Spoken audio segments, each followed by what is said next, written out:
You know, it's really interesting walking around your farm and noticing how you individually manage cows, how you have a nutritionist, you have a veterinarian here once a week, you had 10 or 12 different commodities that you balance a ration for, you have this grass going on.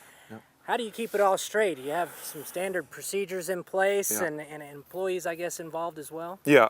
We have, I'm pretty proud of our employees. I mean, every business, every operation is only as successful as their employees are part of a team and very well trained. And we have a training room where we train employees, new employees that come in. We have standard operating procedures for all our different tasks here at the facility, from feeding to milking to handling cows, everything that has to do with the manure side of the facility that we have on video, and that's how we train new employees. They sit in front of the computer with the herdsman and they go through about half an hour training course for their specific job. And then on the herdsman's side of the facility, which is one of the most critical part when it comes down to animal welfare and how we treat animals, there are some standard operating procedures in place for milk and beef residue, antibiotic residue in milk and in beef. Every treatment that is done at the facility, and there's only 3 people allowed to give treatments. Every treatment is entered in the computer, and the software automatically triggers for that specific procedure a beef withdrawal date for that specific animal and a milk withdrawal date for that specific animal that had a specific treatment.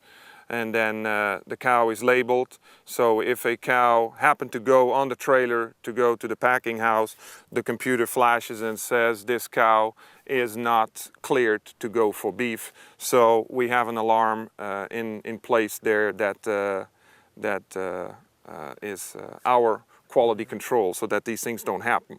So you brought up a point with antibiotic residues, and it sounds like you have a lot of checkpoints in place with your employees, your standard operating procedures to make sure that that animal goes into a hospital facility, gets treated, and she's not brought back into the milk string or the food stream before those residues are completely gone. If something were to fail on those standard operating procedures, does the milk truck, things get carried out? Is there not another checkpoint in place to make sure that that doesn't go into our food supply? That is correct. We can almost say today that there would be no animal or milk going into the food supply that would have any residues in the meat or in the milk. The last checkpoint for the milk is the plant itself, the factory where the processing plant. We do our in-house check for each load of milk that leaves the facility. It's checked for antibiotic, and then if something would happen between the loading point here at the dairy and the unloading point at the facility, a stop, a truck stop, whatever, if something would happen to that load, then it is checked one more time at the unloading facility at the processing plant.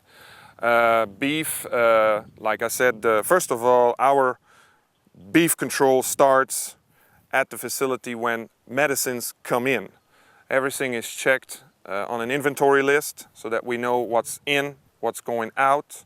All the medicines are locked into a medicine room which has a keypad, and only the herdsman and the relief herdsman have the code to that medicine room, so that medicines are not just randomly used or misused. Then the checkpoint is in place with our standard operating procedures, with treatment protocols.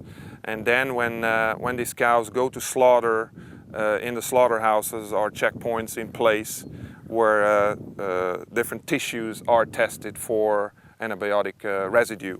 So I can pretty much assure the consumer that what they're eating or drinking is of the highest quality.